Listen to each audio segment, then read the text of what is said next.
Hello guys, welcome to my YouTube channel Murli classes. जैसा कि last video में अपन ने जो पूरी एसएसटी है उसका रिवीजन कर रहे थे, तो लास्ट वीडियो में अपन ने उसके एमसीक्यू करे थे। तो वो वाले एमसीक्यू मैंने आपको कराए थे जो मोस्ट इंपॉर्टेंट है और जो बार बार पेपर में आ रहे हैं। ठीक है, तो मैंने आपको कहा था कि नेक्स्ट वीडियो में मैं आपके लिए फ्लप्स और वेरी शॉर्ट लेके आने वाली हूँ। तो आज अपन वेरी शॉर्ट और फ्लप्स ये दोनों चीज़ें करेंगे। तो चलिए स्टार्ट करते हैं।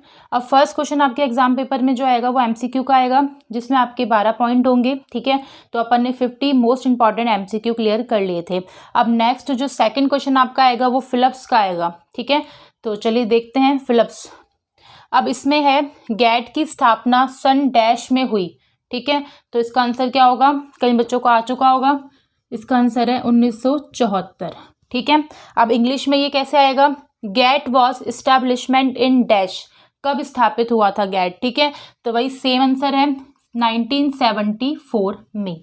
ठीक है, अब इसमें से आपके 5 से 6 एमसीक्यू आएंगे। ठीक है, अब देखते हैं उसमें है गुलामगिरी के रचयिता डैश थे। तो गुलामगिरी के रचयिता कौन थे, ये तो मोस्ट इंपॉर्टेंट लगा लो।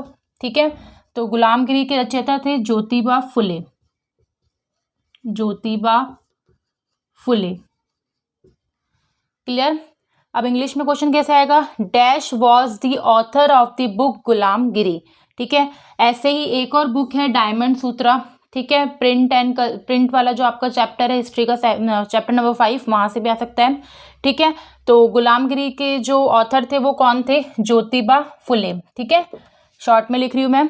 उसके बाद है भारत की राष्ट्रीय आय का प्रमुख स्रोत डैश है। ठीक है, तो वो स्रोत क्या है, सेवा क्षेत्र। कौन सा स्रोत है, सेवा क्षेत्र। सेवा क्षेत्र में आपको पता है सर्विसेज दी जाती है। ठीक है, उसमें कोई भी वस्तु का क्रय विक्रय नहीं, सर्विस के ऊपर काम किया जाता है। तो ठीक है, तो इसी से अपन की क्या होती है, राष्ट्रीय आय होती है। अब है इसका इंग्लिश में क्वेश्चन आएगा, the main source of national income of India. तो ये बोल रहा है कि नेशनल लेवल पे जो इनकम आती है वो ज्यादातर किस सोर्स से आती है, तो कहाँ से आएगी, सर्विस। ठीक है, तो सर्विस सेक्टर इसका करेक्ट आंसर है। उसके बाद है बैंक कुल जमा का डैश परसेंट अपने पास नगद के रूप में रखता है। तो कितने परसेंट रखता है, तो उसका आंसर है 15%। ठीक है, हमेशा बैंक जो होता है अपन जितनी भी वहां जाके डिपॉजिट्स कराते हैं तो उसका कैलकुलेट करके जितनी अमाउंट आती है उसका 15%, 15% अपने पास रिजर्व के रूप में रखता है। ठीक है, अब इंग्लिश में क्वेश्चन क्या है, the bank maintain dash percent in the form of cash with themselves. यहाँ बात कैश की हो रही है, ऑल अमाउंट की नहीं। जैसे गोल्ड मान लो आप, ज्वेलरी भी लोग रखवाते हैं, तो वो नहीं, ओनली कैश की बात हो रही है। तो कैश कितना परसेंट होता है, 15। ठीक है, उसके बाद नेक्स्ट 5th पॉइंट है सूचना के अधिकार आंदोलन की शुरुआत डैश में हुई। मतलब किस में हुई थी, तो सूचना का अधिकार कल पढ़ाया भी था, तो वो किस में है, राजस्थान। ठीक है, उसके बाद इंग्लिश में क्वेश्चन आएगा राइट टू इंफॉर्मेशन। तो था क्या ये राइट टू इंफॉर्मेशन, कल समझाया था कि राइट टू इंफॉर्मेशन वो होता है जहां पे आपको अपने रूल्स के बारे में, रेगुलेशंस के बारे में, अपने राइट्स के बारे में, सबके बारे में आपके पास इंफॉर्मेशन होनी चाहिए। तो ये कहाँ से मूवमेंट स्टार्ट किया गया था, राजस्थान से। ठीक है, क्लियर। उसके बाद है आधुनिक समय से पहले, अभी जो मॉडर्न टाइम है उससे पहले की बात कर रहे हैं। आधुनिक समय से पहले दुनिया के दूर दराज के हिस्से के बीच व्यापार तथा सांस्कृतिक संपर्क का जीता जाता उदाहरण डैश है। आजकल अपन के मॉडर्न टाइम में धीरे धीरे ट्रांसपोर्ट, यानी जिसको परिवहन के साधन बोलते हैं, वो बढ़ते जा रहे हैं। ठीक है, देख रहे हो आप, नई नई जो व्हीकल्स हैं वो आते जा रहे हैं। तो अभी के टाइम पे तो व्हीकल से अपन व्यापार करते हैं, लेकिन ये पूछ रहा है कि मॉडर्न टाइम से पहले अपन किस वे से व्यापार करते थे। तो इसका आंसर आएगा सिल्क रूट। ठीक है, अब है इसका इंग्लिश में क्वेश्चन कैसे आएगा, the living example of trade and culture contact between distance part of the world before modern time. आ गया मॉडर्न टाइम से पहले, तो आंसर क्या होगा, सिल्क रूट। ठीक है, क्लियर। चलिए आगे देखते हैं। तो अपन टोटल जो MCQ हैं वो 10 MCQ करने वाले हैं। 6 MCQ अपन ने कर लिए, 4 और हैं वो करते हैं, फिर अपन वेरी शॉर्ट करेंगे। क्लियर। नेक्स्ट क्वेश्चन देखते हैं। नेक्स्ट 7th जो आपका वो फ्लप्स है वो है, फ्रांस में डैश को राष्ट्र की महिला रूपक के रूप में चित्रित किया गया है। ठीक है, तो इसका आंसर क्या है? मेरियन। ठीक है, तो मैरियन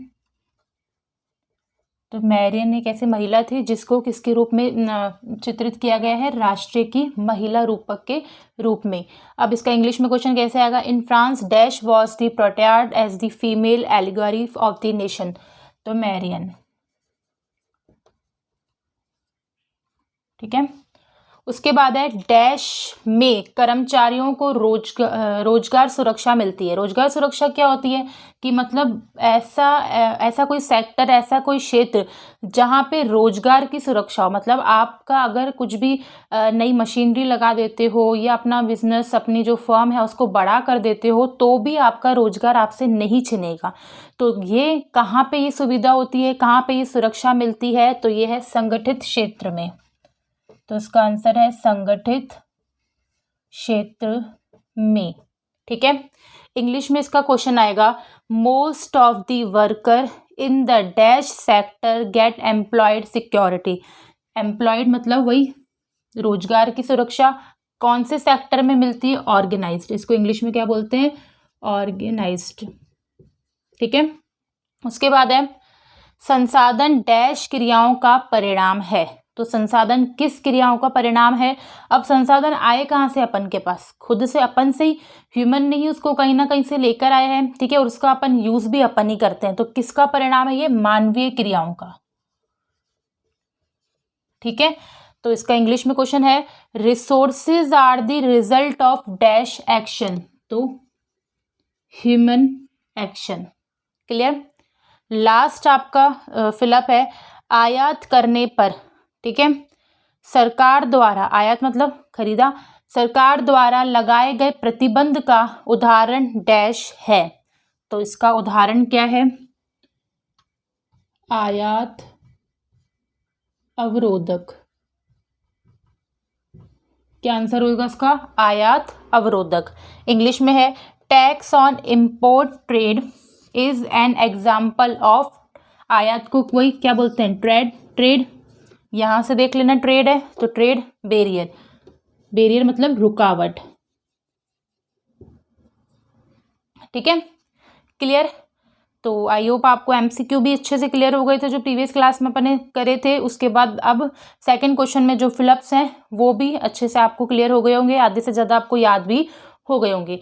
तो अब आगे अपन क्या करेंगे? वेरी शॉर्ट करेंगे। ठीक है, तो चलते हैं थर्ड क्वेश्चन। क्वेश्चन थर्ड है आपका अति लघुरात्मक प्रश्न यानी वेरी शॉर्ट आंसर्स। ठीक है, तो इसमें आपके टोटल थर्ड क्वेश्चन में इसके 12 पॉइंट आएंगे, जिसमें से सारे 12 के 12 जो होंगे वो वेरी शॉर्ट यानी अति लघुरात्मक प्रश्न पूछे जाएंगे, जो सारे कितने नंबर के होंगे? 1 नंबर के होंगे। ठीक है, तो फर्स्ट है इसमें, भारत में अलवणीय जल के 2 स्रोत कौन से हैं? ठीक है, अलवणीय जल कौन सा होता है? जिसमें कोई भी लवण यानी कोई भी अशुद्ध चीज नहीं होती, मतलब कोई भी इधर उधर की गैसें जो खराब होती है जिससे अपन के शरीर पर जो असर पड़ेगा, तो वैसा नहीं। अलवणीय जल मतलब बिल्कुल फ्रेश वाटर।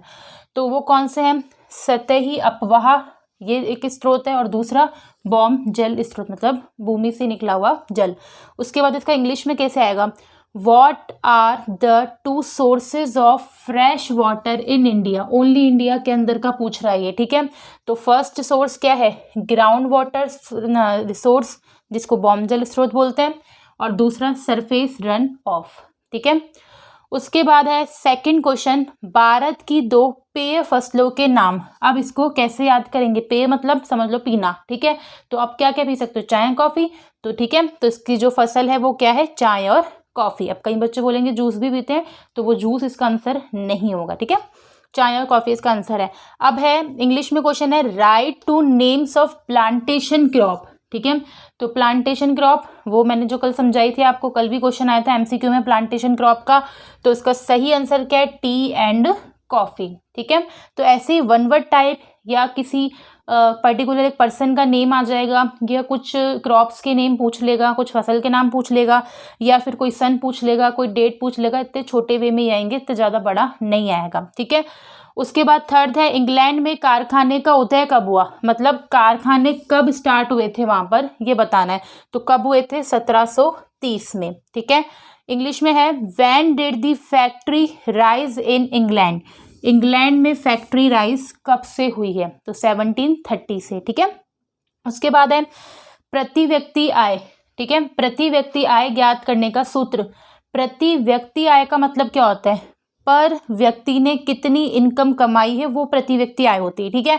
तो उसको ज्ञात करने का सूत्र क्या है, अब मैं पूरे ऑल ओवर सर्वे करके आऊँ, ठीक है, तो पूरी कंट्री की इनकम मुझे पता हो, तो मैं उसमें से प्रति व्यक्ति आय कैसे निकाल सकती हूँ, तो उसका सूत्र क्या है, देश की कुल आय, टोटल जितनी आय है उसमें किसका भाग लगाना है, कुल जनसंख्या का, जितने लोग हैं उसका, तो पता चल जाएगा पर एक जने की कितनी है, ठीक है। अब इंग्लिश में क्वेश्चन क्या आएगा, right the formula of per capita income, प्रति व्यक्ति आय को इंग्लिश में क्या बोलते हैं, पर कैपिटा इनकम। तो इसका फॉर्मूला क्या है, टोटल इनकम ऑफ कंट्री, वही कंट्री की टोटल इनकम अपॉन में total population of a country, और उसी कंट्री की टोटल पॉपुलेशन। क्लियर। तो ये तो बहुत इंपॉर्टेंट है, इस टाइप का क्वेश्चन, या ये ले लो, ठीक है, ये ले लो। तो ये जो क्वेश्चंस मैं आपको करा रही हूँ वो मोस्ट इंपॉर्टेंट ही हैं, ठीक है, और एसएसटी को इतनी हार्ड नहीं है, ठीक है। अगर अपन अच्छे से पढ़ेंगे तो बहुत अच्छा एग्जाम होगा उसका, ठीक है। तो बिल्कुल टेंशन मत लेना, अच्छे से पढ़ना। अब अपन ने कितने क्वेश्चन कर लिए, इसके 4 क्वेश्चन कर लिए। अब नेक्स्ट करते हैं। 5th क्वेश्चन है, भारत के निम्न शिशु मृत्यु दर वाले किसी एक राज्य का नाम बताना है। किसका बताना है, शिशु मृत्यु दर, जहाँ पर बच्चे को पैदा होते ही मार दिया जाता है, तो वो राज्य कौन सा है, तो वो राज्य, उसका आंसर क्या है, केरल, ठीक है। केरल में क्या है, सबसे ज़्यादा है, कम है। Name any one state in the India with the lowest infant mortality rate, तो वही क्या आंसर होगा इसका भी, केरला, ठीक है। नेक्स्ट क्वेश्चन है, भारत में पहली रेलगाड़ी कब व कहाँ से चलाई गई। क्वेश्चन इसमें ऐसा भी आ सकता है कि भारत में पहली रेलगाड़ी कब चलाई गई या कहाँ से चलाई गई, या दोनों का मिक्सअप, ठीक है, कैसे भी आ सकता है। तो कब चलाई गई थी, 16 अप्रैल 1853 को बोरी बंदर से, ठीक है। और कितने किलोमीटर का डिस्टेंस, कितने किलोमीटर की दूरी तय की थी इसने, 34 किलोमीटर की, ठीक है। उसके बाद है, when and from where was the first train run in India. Simple यही क्वेश्चन इंग्लिश में है कि जो इंडिया की फर्स्ट ट्रेन है वो कहाँ से और कब चलाई गई, तो वही आंसर होगा 16 अप्रैल 1853 बोरी बंदर। नेक्स्ट क्वेश्चन है, भारत के सार्वजनिक क्षेत्र का एक उदाहरण। सार्वजनिक क्षेत्र क्या होता है, जिसको आम जनता यूज में ले सकती है, जा सकती है, आ सकती है, ठीक है। तो वो क्षेत्र कौन सा है, भारतीय रेलवे, ठीक है, पब्लिक सेक्टर होता है ये। उसके बाद है, इंग्लिश में ही इसका क्वेश्चन है, give any one example of public sector of India, तो इंडियन रेलवे। ऐसे बहुत सारे एग्जाम्पल्स हैं, आप वो भी लिख सकते हैं और इंडियन रेलवे भी लिख सकते हैं। उसके बाद है, मानव विकास रिपोर्ट कौन प्रकाशित करता है, तो कितना ह्यूमन डेवलपमेंट हुआ है, कितना विकास हुआ है, उसमें वृद्धि हुई है, उसमें कमी हुई है, ये रिपोर्ट गवर्नमेंट को कौन पेश करता है, UNDP, ठीक है। अब है, who publish the human development report, तो वही सेम, कौन ह्यूमन डेवलपमेंट रिपोर्ट को पब्लिश कराता है, तो वो है UNDP, ठीक है।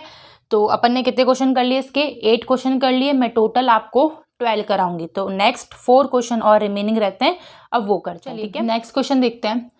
अब अपन ने पिछला जो क्वेश्चन का आंसर पढ़ा था वो क्या था, UNDP, ठीक है।